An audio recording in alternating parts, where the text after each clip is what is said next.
நம்முடைய முதலமைச்சர் அவர்களுக்கு தி கான்ஸ்டிடியூஷன் ஆஃப் இந்தியா, மேடையில இருக்கக்கூடிய மகளிர் அணி சகோதரிகள் அரசு அமைப்பு சட்டத்தை புத்தக வடிவிலே அவருக்கு வழங்கினோம் பரிசாக. ஏன் என்று நீங்கள் கேட்கலாம்.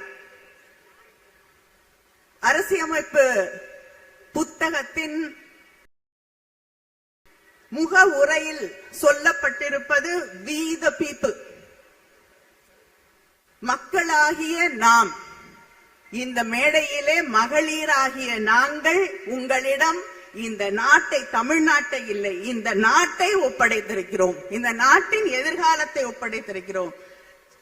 நம்முடைய அரசமைப்பு சட்டம் நமக்கு தரக்கூடிய செய்தி justice, equality, fraternity and liberty.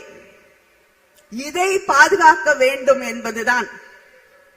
அந்த நீதி, சுதந்திரம், சமத்துவம், சகோதரத்துவத்தை காப்பாற்றக்கூடிய ஒரே முதலமைச்சர் நம்முடைய முதலமைச்சர் அண்ணன் தளபதி அவர்கள் என்ற நம்பிக்கையை நாம் மட்டுமில்லை, இந்த நாடே அவர் மீது வைத்திருக்கிறது.